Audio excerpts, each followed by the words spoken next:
अशोक की लाट तो आपने देखी ही होगी। मतलब जानती है उसका मतलब होता है सच हमेशा जीतता है। इसकी ताकत इतनी है कि अगर एक साधारण से कागज पर यह लग जाए तो उसका महत्व बढ़ा देती है, क्योंकि यह संवैधानिक पद और संविधान की ताकत को दिखाती है। आपको भी मैडम जो ज्वाइनिंग लेटर मिला होगा ना, उस पर यह लाट जरूर लगी होगी, लेकिन आप कहती हैं कि बिहार बेकार है। अशोक के स्तंभ के बारे में सुना है मैडम आपने? भारतीय उपमहाद्वीपों में फैले अखंड स्तंभों में से श्रृंखला है जिसे सम्राट अशोक ने बनवाया था, और ये उसी बिहार में है, उसी बिहार में जिसके बारे में आप कह रही थी कि सिविक सेंस नहीं है। मैडम ये बिहार ही है जिसकी संस्कृति का लोहा पूरी दुनिया मानती है। यही की भोजपुरी, मैथिली, मगही, तिरहुत और अंग संस्कृतियों का मिश्रण है। मधुबनी पेंटिंग के बारे में मैडम जानती है? इसी बिहार की है। चलिए बाकी सब छोड़ दीजिए। आजकल बड़ी चर्चा चल रही है मखाना को लेकर। हमारे देश के प्रधानमंत्री मोदी जी ने अभी कुछ दिन पहले कहा था कि मखाना जरूर खाया कीजिए। मैडम क्या आप जानती हैं कि सबसे ज्यादा मखाना जो है वो बिहार में होता है और पूरी दुनिया में यहीं से जाता है? चले मखाना ना सही, लीची तो खाई होगी ना, बड़ी मीठी होती है। थोड़ी सी जबान भी आपकी होती तो शायद बढ़िया होता, लेकिन लीची भी इसी बिहार से सबसे ज्यादा होती है। आपने मुंह उठा के बिहार को कोसना शुरू कर दिया, लेकिन काश के बिहार के बारे में थोड़ा सा आप पढ़ लेते। नमस्कार, मेरा नाम शुभांकर है और मैं उत्तर प्रदेश का रहने वाला हूं। लेकिन आज मैं आपको बिहार की कहानी सुनाऊंगा, बिहार के इतिहास से रूबरू कराऊंगा, बिहार के वर्तमान के बारे में आपको बताऊंगा, और वो तमाम लोग जिन्हें देश में बिहार के नाम से घिन आती है, बिहारियों को देखकर शर्मिंदगी महसूस होती है, या बिहार को वो पिछड़ेपन की नजर से देखते हैं, उन्हें आज ये वीडियो जरूर भेजिएगा। आज तक हमने कहा नहीं, लेकिन आज कहते हैं कि इस वीडियो को शेयर जरूर कीजिएगा हर उस व्यक्ति से जो बिहार को देखकर आंख, नाक, कान, मुंह बनाता है। ये मोहतरमा शिक्षिका है, टीचर, और किसी अरे गहरे नत्थु खैरे स्कूल की टीचर नहीं है। मैडम केंद्रीय विद्यालय की शिक्षिका है। लेकिन मैडम की जब भाषा हमने सुनी तो बड़ी शर्मिंदगी हुई कि कैसे धारा प्रवाह ये बिहारियों को गाली दे रही है। मेरे से क्या दुश्मनी थी? मुझे इंडिया के वर्स्ट फकिंग रीजन में पोस्टिंग दे दी। मेरे को गोवा दे देते, कहीं भी दे देते, उड़ीसा दे देते, कोई दिक्कत नहीं थी मुझे। I am not kidding, the situation of Bihar is actually, it is not even hyped up, it is and Bihar is just have no civic sense, not even kidding। सच कहे तो हमको नहीं मालूम है कि ये मैडम क्या पढ़ाती है, लेकिन जितना हमने इनको सुना, जिस हिसाब से बिहार को ये गाली दे रही थी, उस हिसाब से एक बात तो साफ थी कि बिहार को लेकर इनकी मानसिकता कुंठित है। बिहार को लेकर इनके मन में बेपनाह नफरत है। मैडम अपने वीडियो में बिहार को जबरदस्त तरीके से कोस रही थी, और ऐसा इसलिए कर रही थी क्योंकि इन्हें बिहार में पोस्टिंग दे दी गई। अब बिहार के बारे में मैडम की अज्ञानता कहें, पूर्वाग्रह कहें, दुराग्रह कहें, या फिर उटपटांग बोलकर सोशल मीडिया पर वायरल होने की निंजा टेक्निक, लेकिन जब मैडम ने वीडियो रिकॉर्ड करके लेक्चर दिया, सोशल मीडिया पर वीडियो पोस्ट किया, तो यह बात बिहारियों को और देश में बिहार से प्यार करने वालों को रास नहीं आई। इन मैडम के मन में बिहार को लेकर इतनी घृणा रही कि मैडम कहती है कि बिहार की वजह से देश विकसित नहीं बन पाया। बिहारियों को तो सिविक सेंस है ही नहीं। Bihar is just have no civic sense, not even kidding। जिस दिन बिहार को देश से हटा दिया जाएगा, इंडिया ऑटोमेटिक डेवलप्ड कंट्री बन जाएगा। आसान शब्दों में कहे तो मैडम कहना चाहती थी कि देश का सबसे घटिया, सबसे पिछड़ा क्षेत्र बिहार है। फिलहाल मैडम जिनका नाम दीपाली शाह है, उन्हें सस्पेंड कर दिया गया है, लेकिन सस्पेंड उस सोच को करना है, और आज इस वीडियो के माध्यम से उस सोच को हम सस्पेंड करेंगे। उस सोच पर हम प्रहार करेंगे जो बिहारियों को घिनौनी, गंदी, पिछड़ेपन की नजर से देखता है। इसलिए आज मैडम हमारा आपको जवाब है। हमें नहीं मालूम मैडम कि आपने बिहार के इतिहास को कितना पढ़ा है, लेकिन आज हम आपको और आप जैसों को जो बिहार को पिछड़ा सोचते हैं, उन्हें बिहार से रूबरू कराते हैं। मैडम आप जानती है, प्राचीन काल में बिहार जो है वो विशाल साम्राज्यों का गढ़ रहा है। शायद आपने मौर्य साम्राज्य के बारे में सुना हो, आप तो टीचर हैं। गुप्त साम्राज्य के बारे में सुना हो, शायद आपने चंद्रगुप्त मौर्य, समुद्रगुप्त, चाणक्य के बारे में सुना हो, शायद आपने पाल साम्राज्य के बारे में सुना। अच्छा चलिए, नहीं सुना कोई बात नहीं, आप तो शिक्षिका है ना, नालंदा विश्वविद्यालय के बारे में तो जरूर सुना होगा। क्योंकि एक जमाने में पूरी दुनिया को नालंदा ही शिक्षित करता था। विक्रमशिला विश्वविद्यालय के बारे में तो सुना होगा। बौद्ध शिक्षा के प्रमुख केंद्रों में से एक था, जहां पर तंत्र, विज्ञान, धर्म और दर्शन पढ़ाया जाता था। आपने सम्राट अशोक के बारे में सुना? वो सम्राट जिन्हें सम्राटों का सम्राट कहा जाता था, चक्रवर्ती सम्राट अशोक, जिन्होंने अपने जीवन में एक भी युद्ध नहीं हारे, अपने शासन में 23 विश्वविद्यालयों का निर्माण करवाया।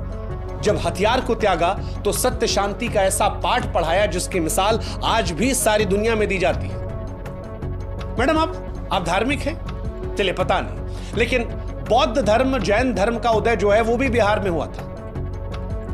दुनिया में जब भी शांति का पाठ पढ़ाया जाता है तो गौतम बुद्ध का नाम आता है। क्या आप जानती हैं मैडम कि गौतम बुद्ध जी को ज्ञान की प्राप्ति इसी बिहार के बोधगया में हुई थी। महावीर स्वामी जैन धर्म के 24वें तीर्थकर भी इसी बिहार के वैशाली जिला में पैदा हुए थे। यानी बिहार जो है मैडम वो बौद्ध और जैन धर्म की जड़ें हैं, सारी दुनिया में प्रसिद्धि है। अच्छा चलिए बहुत पीछे नहीं जाते हैं, थोड़ा नजदीक आते हैं। 1857 की क्रांति के बारे में तो मैडम सुना ही होगा आपने, हो सकता पढ़ी भी हो। 1857 की क्रांति में बिहार के वीरों ने ही अंग्रेजों के खिलाफ बढ़ चढ़कर हिस्सा लिया था। चलिए किसी को ना जानती होंगी, सैलरी तो आता होगा ना मैडम। सैलरी में नोट पे जो बापूजी बने होते, महात्मा गांधी जी, उनको तो जानती होंगी ना। हाँ, महात्मा गांधी जी ने भी आजादी की लड़ाई इसी बिहार के चंपारण से शुरुआत की थी, सत्याग्रह किया था। और यही सत्याग्रह चंपारण से शुरू हुआ था, वो बाद में अंग्रेजों के खिलाफ एक बहुत बड़े आंदोलनों में से एक रहा। मैडम जिस बिहार के सिविक सेंस पर आप गंदे गंदे भद्दे भद्दे अश्लील कमेंट्स कर रही थी ना, उसी बिहार से निकला हुआ एक व्यक्ति भारत का पहला राष्ट्रपति बनता है। नाम तो सुना होगा आपने, डॉक्टर राजेंद्र प्रसाद। हाँ, डॉक्टर राजेंद्र प्रसाद, पढ़ा भी होगा, शायद पढ़ाया भी होगा। इसी बिहार के सीमांत से थे मैडम। जेपी का नाम सुना मैडम आपने? जयप्रकाश नारायण, एक ऐसा नेता जिसने बिहार की भूमि से एक ऐसी चिंगारी जलाई थी जो दिल्ली पहुंचते पहुंचते ज्वाला बन गई और देश की प्रथम महिला प्रधानमंत्री इंदिरा गांधी जी की मजबूत सरकार का तख्ता पलट करवा दिया था। भ्रष्टाचार के खिलाफ आजाद भारत का जो सबसे पहला सबसे बड़ा आंदोलन था, इन्हीं जेपी की अगुवाई में हुआ था। आज देश में बहुत नेता मैडम जो जेपी के चेले चपाटे हैं, वो जेपी जी भी बिहार से ही थे। पता नहीं मैडम एक शिक्षक होते हुए आपको बिहार की शिक्षा और साहित्य के बारे में कितना मालूम है, लेकिन हम आपको बता दे रहे हैं कि सिविल सेवा की परीक्षाओं में भी बिहार का हमेशा से दबदबा रहा है। हर साल बड़ी तादाद में बिहार के युवा यूपीएससी की परीक्षा को पास करते हैं और बड़ी तादाद में आईएएस, आईपीएस, आईएफएस बिहार से बनते हैं। दुनिया का सबसे पुराना हिंदू मंदिर जो है मैडम वो भी बिहार से ही है। अब भारत वो देश है जो दुनिया में सबसे प्राचीन मंदिरों और इमारतों को लेकर जाना जाता है। दुनिया भर से तीर्थयात्री भारत में इन मंदिरों को दर्शन करने आते हैं। लेकिन आप जानती मैडम सबसे पुराना मंदिर जो है वो बिहार के कैमूर जिला के कौरा क्षेत्र का मुंडेश्वरी मंदिर है। कहा जाता है कि 3री या 4थी शताब्दी में इसका निर्माण हुआ था। सबसे ज्यादा लोग यहीं जाते हैं, पूजा आता है। चलिए वाईफाई का तो इस्तेमाल करती होंगी ना मैडम आप, डेटा इंटरनेट फ्री वाला मिल जाता होगा, सबको मजा आता है। क्या आप जानती हैं कि दुनिया का सबसे लंबा वाईफाई जोन जो है वो बिहार की राजधानी पटना में है? हाँ जी।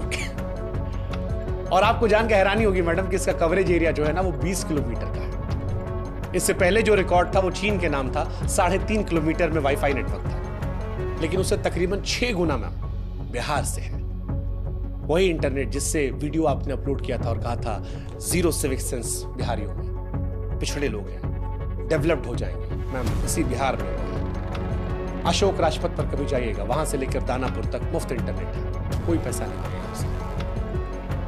अच्छा चलिए, लिखने पढ़ने का तो शौक होगा ना मैडम आपको, कविता वविता लिखती हैं? एक कविता हमको आपके लिए याद आ रही है। आपकी हरकत पर, आपकी नौकरी चली गई तो हमको याद आया कि जब नाश मनुष्य पर छाता है तो सबसे पहले विवेक मर जाता है। अरे गजब, देखिए इत्तेफाक, देखिए ये जो कविता है ना मैडम, ये भी एक बिहारी ने लिखी है। ये पंक्तियां लिखने वाले रामधारी सिंह दिनकर साहब बिहार के बेगूसराय के थे, जिन्हें राष्ट्र कवि का भी दर्जा दिया गया है ना। गजब मैम, आप पढ़ने लिखने की बात कर रहे, देखिए। वैसे इस कविता को आपको पढ़ना चाहिए और इससे अमल लेना चाहिए, सीखना चाहिए। और आप जैसे और भी जो लोग हैं उनको भी, कि जब नाश मनुष्य पर छाता है तब सबसे पहले विवेक मर जाता है। खैर, काश ये सब आप जानती होती, अगर जानती होती तो शायद इतनी बेशर्मी से बिहार के बारे में बकैती नहीं करती। मुंह उठा के बिहार के बारे में जो आपने कहा, उससे समझ में आता कि आपको मालूम नहीं है कि दुनिया को जीरो जो है वो भारत ने दिया था, और जीरो का आविष्कार करने वाले महान गणितज्ञ खगोल शास्त्री आर्यभट्ट साहब इसी बिहार के पाटलिपुत्र के थे। अगर बिहार का आदमी मुंबई दिल्ली जैसे शहरों से पलायन कर जाए तो दिल्ली मुंबई थम जाएगी। बोलने का अर्थ ये नहीं है कि आपके मन में जो कुछ आएगा, उल जुलूल अलाएं बलाएं अकबक सब उड़ेल दो। नहीं मैडम, बिहार के लोगों को बिहारी होने पर गर्व है, और हम यूपी से हैं, लेकिन हमको बिहार पर शर्म नहीं है, हमको भी उन पर गर्व है, और पूरे देश को होना चाहिए। और हम आपको और आप जैसी सोच रखने वालों को कहेंगे कि आपकी सड़ी हुई सोच पर लानत है। ये वीडियो उन तमाम लोगों के लिए है जो बिहार को लेकर पूर्वाग्रह से ग्रसित है, और इसीलिए हम कह रहे हैं कि बिहार को फिर से देखिए, हो सके तो फिर से जानिए, बिहार के बारे में पढ़िए, समझिए, जानिए, और उसके बाद बताइए कि क्या है बिहार। बिहारी समाज को हमारा नमस्कार। उम्मीद है अब जब कोई आपको कहेगा ए बिहारी, या आपको किसी पूर्वाग्रह से ग्रसित होकर चढ़ाने की कोशिश करेगा, तो ये वीडियो का लिंक उठाकर उसके मुंह पर मारेगा। कहिएगा बिहारी होने पर शर्म नहीं है, गर्व है, पूरे देश को है, हमको है, आपको है, 140 करोड़ भारतीयों को है। जय हिंद, जय भारत, जय बिहार।